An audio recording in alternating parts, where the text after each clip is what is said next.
Hello everyone, I welcome you at the platform of Meridian academy.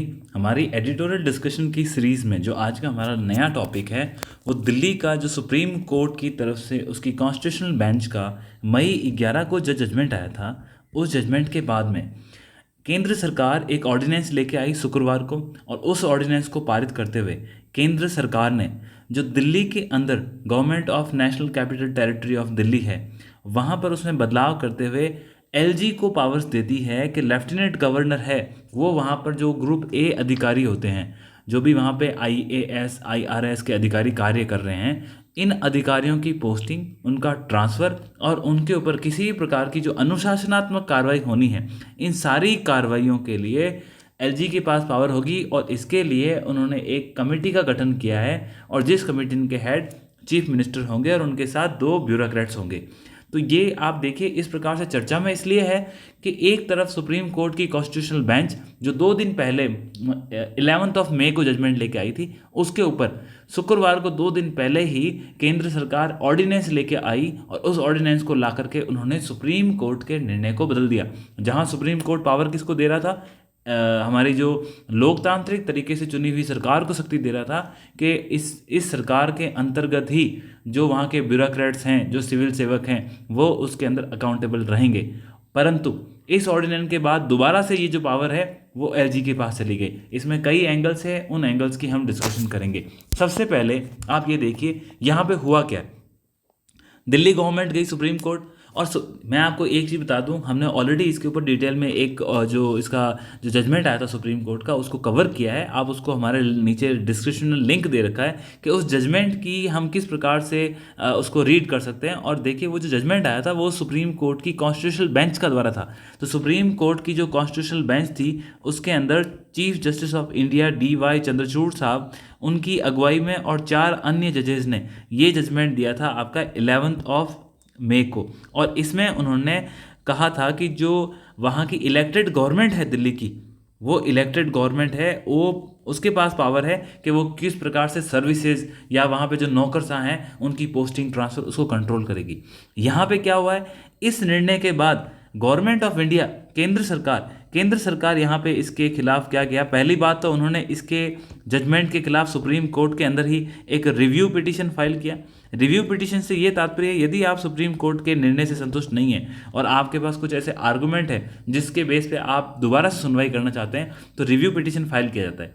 यहाँ पे केंद्र सरकार ने रिव्यू पिटीशन को फाइल किया और ये रिव्यू पिटीशन फाइल होने के बाद इसकी सुनवाई दोबारा से सुप्रीम कोर्ट में होगी। इसके कुछ आर्गूमेंट्स हैं वो हम आगे देखेंगे, परंतु एक चीज़ ध्यान रखना है, केंद्र सरकार ने एक तो इसको लेकर के रिव्यू पिटीशन को फाइल किया है। दूसरी, इस जजमेंट को बदलने के लिए केंद्र सरकार ने क्या किया, केंद्र सरकार एक ऑर्डिनेंस लेके आई। अब हमें यह समझना होगा कि ऑर्डिनेंस है क्या और ऑर्डिनेंस बनाने की पावर किसके पास आती है। ऑर्डिनेंस को जो हम अध्यादेश कहते हैं। आपकी जानकारी के लिए बता दूं कि जो हमारा संविधान है उस संविधान का आर्टिकल 123 ये पावर देता है राष्ट्रपति को कि राष्ट्रपति जब संसद का दोनों सदन या दोनों में से कोई भी एक सदन ना चल रहा हो और उस वक्त यदि प्रेसिडेंट को ये लगे कि जो सेशन को बुलाने में समय लग सकता है और हमें कोई कानून को पारित करना है, तो वो अध्यादेश के द्वारा इस चीज़ को पारित कर सकता है। तो यहीं पे यहाँ पे ऑर्डिनेंस को लाया गया। ये शुक्रवार का बात है, हम इस ऑर्डिनेंस को भी देखेंगे जो ये शुक्रवार को ऑर्डिनेंस केंद्र सरकार के द्वारा लेके आए। अब आप इस ऑर्डिनेंस से समझने से पहले सबसे पहले ये देखिए सुप्रीम कोर्ट ने अपने कॉन्स्टिट्यूशनल बेंच की जो 5 जजेस की जजमेंट में क्या कहा। तो सुप्रीम कोर्ट ने कहा कि जो दिल्ली गवर्नमेंट है उसके पास पावर होगी सर्विसेज को लेकर के। यहाँ सर्विसेज कहने का मतलब है कि ऑल इंडिया सर्विसेज हैं, जिसके अंदर आपके IAS आते हैं, IRS आते हैं, या ऐसे कोई भी पदाधिकारी जो ग्रेटर दिल्ली के एरिया में अपनी सेवाएं दे रहे हैं, तो वो इन सभी सर्विसेज के लिए उनके संबंध में ये निर्णय था। क्योंकि इसके लिए दिल्ली गवर्नमेंट सुप्रीम कोर्ट को अप्रोच किया था, क्योंकि जो इनकी वर्तमान में जो इनकी नियुक्तियां होती है या इनका ट्रांसफ़र होता है या इनकी एनुअल कॉन्फिडेंशियल रिपोर्ट भरी जाती है और इस प्रकार से संपूर्ण नियंत्रण उसका केंद्र सरकार के अधीन है। तो ऐसा देखा जा रहा था, जिसमें चीफ मिनिस्टर अरविंद केजरीवाल जी ने ये आरोप भी लगाए थे कि वहाँ पे जो मीटिंग्स हो रही थी उन मीटिंग्स के अंदर मिनिस्टर पहुँच रहे हैं, परंतु सेक्रेटरी हैं, जो विभिन्न सचिव हैं विभिन्न डिपार्टमेंट्स के, वो नहीं पहुँच रहे थे। ऐसा क्यों हो रहा था? क्योंकि जो दिल्ली की इलेक्टेड गवर्नमेंट है उसके पास इसकी पावर नहीं थी। आगे बात क्या हुई, यहाँ से ये सुप्रीम कोर्ट भेजने के बाद सुप्रीम कोर्ट ने जजमेंट दिया। जजमेंट में ये कहा कि पुलिस, लॉ एंड ऑर्डर और लैंड, तो ये 3 चीज़ें हैं। एक तो पुलिस, एक लॉ एंड ऑर्डर और लैंड, इसके कानून कौन बनाएगा? केंद्र सरकार बनाएगा, क्योंकि जो दिल्ली को जब बनाया गया तो आर्टिकल 239 को ऐड किया गया था। ये 1991 की बात है जब इसको स्पेशल पावर दी गई थी दिल्ली को कि वहाँ पे एक विधानसभा होगी, और इस प्रकार से दिल्ली एक क्लीन यूनियन टेरिटरी भी नहीं है, परंतु सुप्रीम कोर्ट ने ये भी कहा है कि ये एक हमारा जो फेडरल स्ट्रक्चर है, जो हमारा एक संघीय ढांचा है, उस संघीय ढांचे का एक मुख्य भाग है। तो इस प्रकार से सुप्रीम कोर्ट ने ये अपनी व्याख्या जो इससे पहले भी दिल्ली को लेकर के एक संवैधानिक पीठ 2018 में बैठी थी सुप्रीम कोर्ट की, उस वक्त इन्होंने कहा था कि दिल्ली का जो ढांचा है वो एक संघीय ढांचा है और इस फेडरल स्ट्रक्चर को आप पूरी तरह से नहीं तोड़ सकते। और जो अभी सुप्रीम कोर्ट का जो जजमेंट आया 2023 में, मई 2023 में, इसमें उन्होंने कहा कि सर्विसेज के ऊपर पावर किसकी होगी? सुप्रीम कोर्ट की होगी। तो सबसे पहले जजमेंट की बात कर ली। अब हुआ क्या, इस जजमेंट से रेप्रिकेशन क्या आई कि जो वहाँ पे एलजी है, लेफ्टिनेंट गवर्नर, राष्ट्रपति की तरफ से नियुक्त होता है। और आप जानते हैं कि राष्ट्रपति कोई भी काम अपनी स्वेच्छा से नहीं करता है, और राष्ट्रपति जब भी कोई कार्य करता है तो वो prime minister plus council of minister उसकी एड एंड एडवाइस लेकर के, जैसा कि आर्टिकल 74 के अंदर है, ये उसकी एड एंड एडवाइस लेकर के कार्य करता है। तो आप देखिए एक प्रकार से इनडायरेक्टली जो एलजी की नियुक्ति होती है किसी भी यूनियन टेरिटरी के अंदर, दिल्ली के अंदर लेफ्टिनेंट गवर्नर है, तो ये जो नियुक्ति होती है, इस नियुक्ति को कौन करता है? राष्ट्रपति। परंतु राष्ट्रपति किसकी अनुशंसा से करता है? तो वो प्राइम मिनिस्टर और काउंसिल ऑफ मिनिस्टर। ऐसा कहाँ लिखा है? तो ये हमारे आर्टिकल 74 में बताया गया।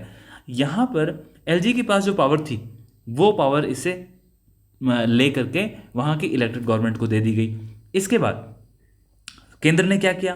केंद्र इस जजमेंट के बाद गया, उसने क्या किया? रिव्यू पिटीशन, जिसको मैं बता चुका हूँ, उसने रिव्यू पिटीशन फाइल कर दिया सुप्रीम कोर्ट के अंदर कि हमें कुछ इस हमारे जो कुछ मुद्दे हैं उनका मेन इनके पॉइंट्स यही है कि रिव्यू पिटीशन क्यों फाइल किया। रिव्यू पिटीशन के अंदर उन्होंने दो बात कही केंद्र सरकार ने।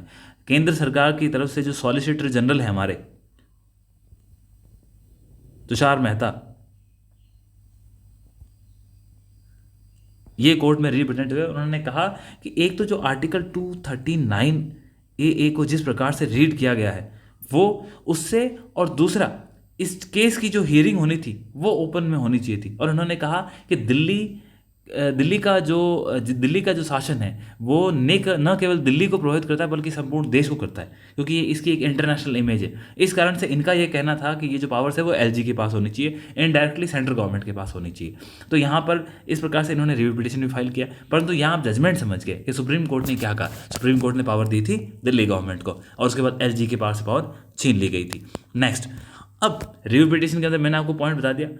तो यहाँ पे जो स्पेसिफिकली जो हमारे सॉलिसिटर जनरल के द्वारा पॉइंट्स उठाए गए केंद्र सरकार की तरफ से, तो उनका पहला पॉइंट तो यही है कि दिल्ली है वो एक यूनियन टेरिटरी है और ये कोई स्टेट नहीं है। परंतु इसका काउंटर आर्गूमेंट मैं दे चुका हूँ कि जो 1991 के अंदर जो दिल्ली को स्पेशल एक्ट दिया गया था, जब आर्टिकल 239 अस्तित्व में आया संविधान में संशोधन करके, तब हमारे वहाँ पे government of national capital territory of Delhi, तो हम इसको जनरली GNCTD के नाम से जानते हैं, government of national capital territory of Delhi, ये एक बॉडी बनाई गई और इसी का एक्ट भी पास किया गया 1991 में। और इस एक्ट के तहत ही दिल्ली के अंदर आज एक विधानसभा है, और दिल्ली सरकार का जो कामकाज किस प्रकार से होगा उसका सारी चीज़ें इस एक्ट से निकलती है, और ये एक्ट संविधान में संशोधन करके बनाया गया था। इसके बाद 2 बार सुप्रीम कोर्ट ने अपनी इसके ऊपर अपने जजमेंट दिए कॉन्स्टिट्यूशनल बेंच ने सरकार, और वो कह चुका है कि जो दिल्ली का ढांचा है वो एक प्रकार से संघीय ढांचा है।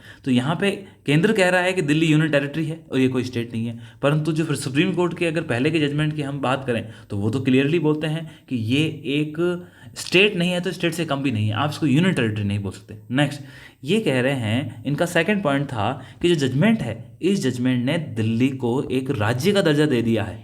परंतु यहाँ पे देखो, इसकी जो रिव्यू पिटीशन की जो जजमेंट है वो भी सुप्रीम कोर्ट के द्वारा ही आएगा, तो हम तब देखेंगे। परंतु यहाँ केंद्र सरकार का पॉइंट है कि आपने इस प्रकार से जो ये पावर्स दे दी है, इससे तो ये एक स्टेट का काम बन गया। और उसका ये कहना है कि जो दिल्ली की फंक्शनिंग है वो केवल और केवल हमारी राजधानी दिल्ली को प्रभावित नहीं करती बल्कि संपूर्ण राष्ट्र को प्रभावित करती है, इसलिए इसकी पावर किसके पास होनी चाहिए? केंद्र सरकार के पास होनी चाहिए। चौथा, इनका ये भी कहना है कि देखिए, आपने दिल्ली की सरकार को पावर दी कि ये जो सिविल सर्विसेज हैं उनकी नियुक्ति करेंगे, उनका ट्रांसफ़र करेंगे, उनकी पोस्टिंग करेंगे। परंतु केंद्र सरकार ये कह रही है कि हम भी तो डेमोक्रेसी से इलेक्ट होकर आए हैं, और हमारा जो प्राइम मिनिस्टर है और काउंसिल ऑफ मिनिस्टर है वो भी डेमोक्रेटिक तरीके से इलेक्ट होकर है, और यही दोनों मिल करके प्रेसिडेंट को रिकमेंड करते हैं। और एक तरह से इनका ये भी कहना है कि भारत एक डेमोक्रेटिक रिपब्लिक है, तो हमारा जो राष्ट्रपति है वो भी डेमोक्रेसी के माध्यम से ही आता है। तो इस प्रकार इनका ये कहना है कि हमारी जो डेमोक्रेसी का प्रिंसिपल है आप उसको नहीं देख रहे हो, उसको आप डिस्कार्ड कर रहे हो, और जो राज्य की तरफ से मतलब जो वहाँ की स्टेट की जो गवर्नमेंट है दिल्ली की, उसको आप ध्यान दे रहे हो। तो इनका ये भी कहना था कि सेंटर भी तो एक डेमोक्रेसी का ही पार्ट है। तो आप ये भी तो देखो, अगर हम नियुक्ति कर रहे हैं एलजी के माध्यम से, वो भी डेमोक्रेसी के प्रिंसिपल के आधार पर भी है। नेक्स्ट, एक और इनका जो पॉइंट था, लास्ट पॉइंट था, इन्होंने ये कहा कि हमारा जो कॉन्स्टिट्यूशन है वो ये कभी नहीं कहता कि एक यूनियन टेरिटरी के लिए अलग से सेपरेट सर्विस होनी चाहिए। आप जानते हैं हमारे संविधान के अंदर यूपीएससी का प्रावधान है, हमारे संविधान के अंदर जॉइंट पब्लिक सर्विस कमीशन का प्रावधान है, तो स्टेट के लिए पब्लिक सर्विस कमीशन का प्रावधान है। परंतु ये कह रहे हैं कि यहाँ पे कोई भी सर्विस कैडर के लिए, कोई यूनियन टेरिटरी के लिए कोई प्रावधान नहीं। केंद्र के ही जो सेलेक्टेड कैंडिडेट्स होंगे वो जाकर के वहाँ सेवाएं देंगे, या फिर जो यूपीएससी के द्वारा एग्ज़ाम कंडक्ट कराया था वहाँ के पदाधिकारी ही जाएंगे। इन सारी बातों के बाद अब जो हमारी गवर्नमेंट ऑफ इंडिया ऑर्डिनेंस लेके आई, तो एक देखिए ऑर्डिनेंस होता क्या है, अध्यादेश है। ये एक बहुत इंपॉर्टेंट इवेंट हो चुका है अब एग्जाम के पर्सपेक्टिव में। जिस प्रकार से महाराष्ट्र के अंदर घटना हुई, उससे जो आपका शेड्यूल 10 है, अनुसूची 10 है, जिसके अंदर आपका एंटी डिफेक्शन लॉ है, दल बदल कानून, एंटी डिफेक्शन लॉ है वो। उसके बाद जिस प्रकार से इलेक्शन कमीशन ऑफ इंडिया ने नेशनल पार्टी की रिकॉग्निशन दी थी आम आदमी पार्टी को, और किस आधार पर दी वो।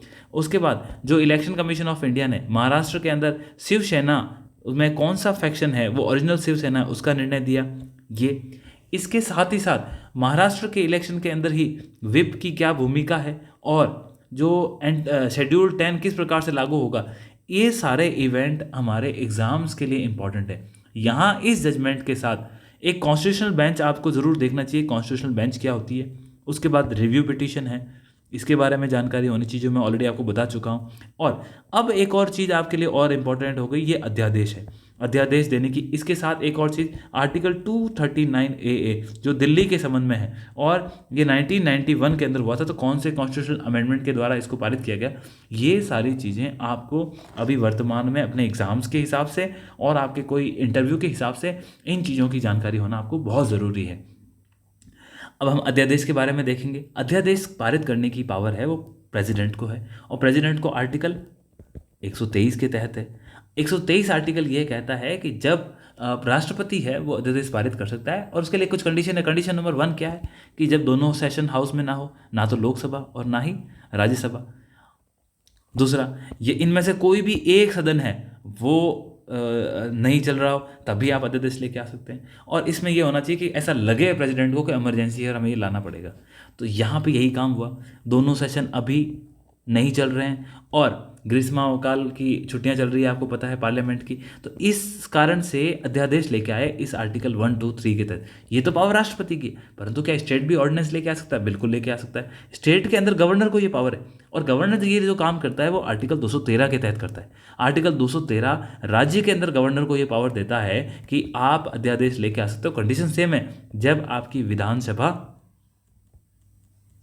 सदन में ना चल रही हो, और दूसरा, या जहाँ पर भी हमारे कुछ ऐसे राज्य हैं जहाँ पे विधानसभा और विधान परिषद, लेजिस्लेटिव असेंबली और लेजिस्लेटिव काउंसिल दोनों ही हैं, तो वहाँ पे यदि इनमें से कोई भी एक सदन ना चल रहा हो तब भी आप ऑर्डिनेंस लेके आ सकते हैं। तो केंद्र सरकार ने भी इसी प्रकार से ये अध्यादेश लेके आए, और इस अध्यादेश को लाके उन्होंने क्या कार्य किया आप वो देखिए।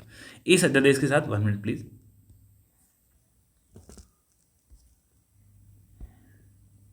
इस अध्यादेश के साथ अभी केंद्र सरकार ने क्या है, इस अध्यादेश के साथ ही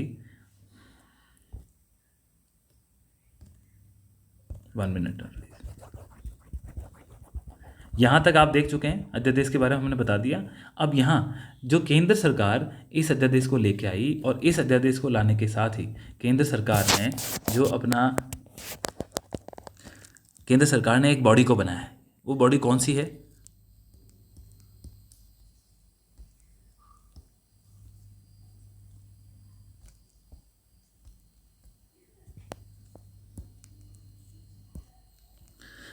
एक बॉडी बनाई है, और बॉडी कौन सी है आपको 1 मिनट प्लीज।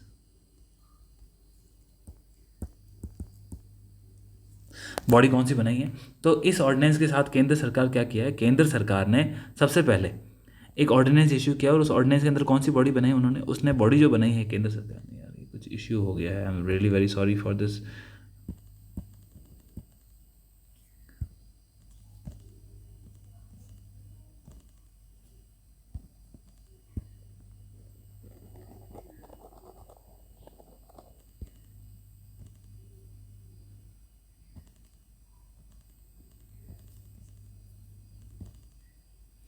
हाँ जी, तो इस ऑर्डिनेंस के साथ केंद्र सरकार ने किया क्या, केंद्र सरकार ने एक national capital civil services authority का गठन किया है। National capital civil services authority, इसका गठन किया है। ये गठन किस प्रकार से किया है, ऑर्डिनेंस ला के किया है। इसमें होगा क्या, इस बॉडी के अंदर इसमें 3 अधिकारी होंगे 3 लोग इसके मेंबर होंगे। जो इसका प्रमुख होगा इसका, वो चीफ मिनिस्टर ऑफ दिल्ली होंगे और उनके साथ 2 मेंबर्स होंगे। वो मेंबर्स कौन है, एक तो दिल्ली के चीफ सेक्रेटरी और दिल्ली के होम सेक्रेटरी। तो आप यहाँ देखिए चीफ मिनिस्टर के साथ यहाँ पर 2 सिविल ब्यूरोक्रेट्स हैं। और ये अथॉरिटी क्या करेगी, ये अथॉरिटीज़ रिकमेंडेशन देगी किसके बारे में, ये अथॉरिटीज़ रिकमेंडेशन देगी जो ग्रुप ए के ऑफिसर हैं और जो DANICS के officer serving in Delhi government. DANICS क्या है, दिल्ली, अंडमान निकोबार, हमारा पुदुचेरी और दमन और दीव, दादर एंड नगर हवेली, जो इनकी जो सिविल सर्विसेज है, दिल्ली, अंडमान एंड निकोबार, इसके बाद आपका Lakshadweep, Dadar and Nagar Haveli and Daman and Diu. तो इसकी जो सिविल सर्विसेज हैं, इसके जो अधिकारी होंगे, वो जो दिल्ली के अंदर सेवाएं दे रहे हैं, उनके अधिकारियों की ट्रांसफ़र, उनकी पोस्टिंग, उनका एनुअल अप्रेजल और उनके खिलाफ कोई भी विजिलेंस की कार्रवाई होगी। तो इसके लिए यहाँ पर इनका ये कहना है कि ये जो हमने बॉडी बनाई है, national capital civil services authority, ये अथॉरिटी इसकी रिकमेंडेशन किसको देगी, लेफ्टिनेंट गवर्नर को देगी। और लेफ्टिनेंट गवर्नर उसकी रिकमेंडेशन को मान भी सकता है और अदरवाइज उसको कोई जुनून रीजंस लगे तो उसको वो रिटर्न में डाल करके उसकी रिकमेंडेशन को ना मानते हुए वापस उनके पास रिकन्सिडरेशन के लिए भी भेज सकता है। तो आप सोच लीजिए, अथॉरिटी तो बनाई, इस अथॉरिटी में पहली बात तो आपने इसके अथॉरिटी की जो रिकमेंडेशन होगी वो मेजोरिटी से होगी और कम से कम 2 व्यक्ति यहाँ पे इसमें इसका कोरम है कि कम से कम 2 व्यक्ति होंगे तभी अथॉरिटी काम करेगी। एक तरफ तो आपने एक चीफ मिनिस्टर को रख दिया और दूसरी तरफ आपने 2 सिविल सर्वेंट रख दिए। यदि ये 2 सिविल सर्वेंट मुख्यमंत्री की बात से एग्री नहीं करते हैं तो इसका होगा क्या, इसकी रिकमेंडेशन ये जो बोलेंगे वो दोनों बात LG गवर्नर, लेफ्टिनेंट गवर्नर के पास जाएगी और लेफ्टिनेंट गवर्नर इनकी बात मान भी ले ना भी माने। और यदि मान लीजिए एक सिविल सर्वेंट और जो हमारे चीफ मिनिस्टर है, ये कोई एक बात को अप्रूव कर देते हैं, रिकमेंड कर देते हैं कि भाई इसकी पोस्टिंग होनी चाहिए, इसका ट्रांसफर होना चाहिए, वो बात अगर लेफ्टिनेंट गवर्नर को पसंद नहीं आए और उनको कोई रीज़न लगे तो वो दोबारा रिकन्सिडरेशन के लिए भेज सकते हैं। तो आप ये देखिए, ये काफ़ी कॉम्प्लिकेटेड सिचुएशन हो गई है। लेकिन इस ऑर्डिनेंस ने किया क्या, इस ऑर्डिनेंस ने सुप्रीम कोर्ट ने जो जजमेंट दिया उसको ओवरटर्न किया है। तो अब इस नोटिफिकेशन के अंदर क्लियरली लिखा है कि ये जो परमानेंट अथॉरिटी है हमने क्यों बनाई है, हमारा जो उद्देश्य है कि जो आर्टिकल 239 AA है जो दिल्ली से संबंधित है, उसके अंदर जो लेफ्टिनेंट गवर्नर का प्रावधान है, उसकी जो पावर्स है, उन सभी चीज़ों को ध्यान में देते हुए हमने ये कार्य किया है। अब supreme court of India, government of India एक दूसरे के विरोधाभास में, देखो जजमेंट आया था सुप्रीम कोर्ट का, वो जजमेंट क्या कहता है, जो हमारी एंट्री 41 है लिस्ट 2 की, ये क्या है, ये पहली बात तो इन अधिकारियों की सर्विसेज जो मैंने बताया इन अधिकारियों के संबंधित में है, उनकी पोस्टिंग ट्रांसफ़र उसके लिए लेकर। तो यहाँ ये कहता है, सुप्रीम कोर्ट के जजमेंट ने कहा कि इन सर्विसेज के लिए जो LG है वो बाउंड होगा टू द डिसीजन ऑफ जो government of national capital territory of Delhi, मतलब कि दिल्ली की सरकार जो भी कहेगी उसको मानने के लिए LG बाध्य होगा, किसमें, सर्विसेज के मैटर में, ये सुप्रीम कोर्ट ने कहा। अब ऑर्डिनेंस लेकर के इन्होंने क्या किया, बिल्कुल उसका उल्टा किया और क्या किया कि notwithstanding anything contain in judgement, judgement में कुछ भी कहा गया हो, मतलब किसी भी जजमेंट में कुछ भी कहा गया हो और कोई भी कोर्ट का कोई आदेश या डिग्री हो, जो हमारे विधानसभा है कहाँ की, दिल्ली की, उसके पास पावर है कानून बनाने के लिए, कौन सी, 239 AA के तहत। लेकिन जो 41A लिस्ट 2 है जो दिल्ली में किस स्पेशली सर्विसेज को लेकर के है, उसकी पावर्स किसके पास होगी, वो पावर्स उसके पास होगी, हमारे जो लेफ्टिनेंट गवर्नर के पास होगी। उन्होंने ये बॉडी बना के ये कार्य किया है। इसके साथ मैं आपको इसका जो इनका गजट नोटिफिकेशन आया था मैं आपको वो दिखा देता हूँ, आप उसे आइडिया लगा सकते हैं कि आखिर यहाँ पे हो क्या रहा है। तो ये जो हमारी केंद्र सरकार की तरफ से जो लॉ मिनिस्ट्री है, इस मिनिस्ट्री ने लॉ मिनिस्ट्री ने जो ये केंद्र सरकार की तरफ से ये लेके आए हैं, और इसमें इन्होंने the government of national capital territory of Delhi amended ordinance 2023 इसको लेके आए हैं। तो ये आप ऑर्डिनेंस का ओरिजिनल प्रारूप देख रखे हैं, क्योंकि ये हमारे गजट नोटिफिकेशन में जारी होता है। तो आप ये देखिए, लॉ मिनिस्ट्री ये लेके आई और इन्होंने इस प्रारूप को लेके आए। अब यहाँ पे देखने की चीज़ क्या है, ये सारा रेफरेंस तो आपको, इससे पहले एक्ट कौन सा था, मैंने आपको कहा 1991 के अंदर एक्ट लेके आए। सबसे पहले यदि आप देखें तो सबसे इम्पॉर्टेंट चीज़ थी ये कि यहाँ पे सब क्लॉज 3 देखिए आप, सब क्लॉज 3 यहाँ पे कहता है, ये सब क्लॉज 3 कहता है, notwithstanding anything contain in any judgement order और degree of any court the legislative assembly shall have power to make laws as per article 239 except with respect to any matter in entry 41 और list 2। तो यहाँ पे ये इन्होंने clearly बोल दिया कि जो सर्विसेज है उसको लेकर के दिल्ली की केंद्र सरकार को पावर नहीं है। उसके बाद इन्होंने ये भी कहा है कि यहाँ पे इन्होंने देखिए ये क्या है, इन सेक्शन 41 में क्या ऐड किया है, पहले जहाँ पे ये होता था गवर्नर के लिए कि एक्ट इन हिज डिस्क्रिशन, कि वो अपने हिसाब से कार्य करेगा, और अब लिखा है act in his sole discretion, जिस प्रकार से उसको उचित लगे। तो यहाँ पे उन्होंने गवर्नर की पावर को, उसके जो वो रिकमेंडेशन दे, अगर वो उसकी समिति की ना माने तब भी ये पावर उन्होंने उसको दे दी है। और ये जो इन्होंने जो हमारी समिति का गठन के बारे में बात करी है, यहाँ पे आप देखिए जो समिति बना रही है, जो इन्होंने अथॉरिटी बनाई है, मैंने आपको पहले ही बताया, इस अथॉरिटी के अंदर उन्होंने चीफ मिनिस्टर को क्या बनाया, इसका चेयरमैन, और जो चीफ सेक्रेटरी है दिल्ली का उसका एक्स ऑफिशियो मेंबर होगा, और जो प्रिंसिपल होम सेक्रेटरी है दिल्ली का वो भी इसका एक्स ऑफिशियो मेंबर होगा। और जितना भी इसका जजमेंट आएगा वो मेजॉरिटी से होगा। तो मैंने आपको बताया 3 सदस्य हैं, और जो 2 एक तरफ हो गए वो इसका फाइनल होंगे। और इसके साथ ही साथ इन्होंने ये भी कहा है कि जो गवर्नर है, इन्होंने ये भी कहा है कि जो गवर्नर है, गवर्नर के पास पावर है कि वो इसकी रिकमेंडेशन को उसकी बाध्यकारी नहीं है उसके लिए इनको मानना। तो ये सारी चीज़ें ये दिखाती है कि किस प्रकार से यहाँ पे ये एक इवेंट अनफोल्ड हुआ है। और इससे आप ये भी आइडिया लगा सकते हैं कि सुप्रीम कोर्ट और हमारी गवर्नमेंट ऑफ इंडिया ये दोनों एक दूसरे के हेड टू हेड हैं। और ऐसी सिचुएशन पहली बार नहीं हुई इंडिया के अंदर। इससे पहले भी जब आपको पता है कि इंदिरा गांधी की गवर्नमेंट थी, और जब 1970s का दशक चल रहा था हमारे भारत में, उस वक्त भी ऐसे देखे गए कि जब एक तरफ हमारी लेजिस्लेटिव और एक तरफ हमारी जुडिशरी, ये दोनों एक दूसरे के हेड टू हेड ऑपोजिट थे। और उस कारण से आपने देखा कि इंदिरा गांधी जी का जो उनके मेंबर ऑफ पार्लियामेंट के जो उनका इलेक्शन उसको भी नल एंड वॉइड किया गया था, उनको जेल भी अनाउंस की गई थी। और एक लगातार बदलाव आपने देखा कंटिन्यूसली लाए गए थे, 42nd कॉन्स्टिट्यूशनल अमेंडमेंट, उसके बाद 44th कॉन्स्टिट्यूशनल अमेंडमेंट, उसको बदलाव करने के लिए। तो ये सारी घटनाएं जब उस समय घटित हुई थी तो वहाँ पर भी जुडिशरी और एग्जीक्यूटिव इनके बीच में आपस में एक द्वंद्व हुआ था। और आप जानते हैं कि एग्जीक्यूटिव हमारे यहाँ पे लेजिस्लेटिव का ही पार्ट होता है। तो ये दिल्ली के अंदर जो इवेंट अनफोल्ड हुआ है वो हम सभी के लिए एक बहुत इंपॉर्टेंट इवेंट है। इससे परीक्षा में प्रश्न आने की पूरी संभावना है। और इसी में आगे आप देखिए इस ऑर्डिनेंस को, एक ऑर्डिनेंस की जो लाइफ होती है वो आपके लिए जानना जरूरी है। ऑर्डिनेंस की जो लाइफ होती है वो मैक्सिमम 6 months एंड 6 weeks होती है। वैसे जनरली 6 months ही होती है, लेकिन जैसे ही आपका सेशन पार्लियामेंट का चलता है तो आपको 6 सप्ताह के अंदर उसको जो आप ऑर्डिनेंस लेके आए उसको कानून बना के पारित करना होता है। यदि आप नहीं करते हैं तो जो आपका ऑर्डिनेंस है वो नल एंड वॉइड हो जाएगा। इस प्रकार से जो हमारी एक अप्रोच है आपको उसके लिए, एंड आपका जो कनेक्शन है हम लोगों के प्रति, जो आपने हमें सपोर्ट कर रहे हैं, उसके लिए I hope, thank you so much.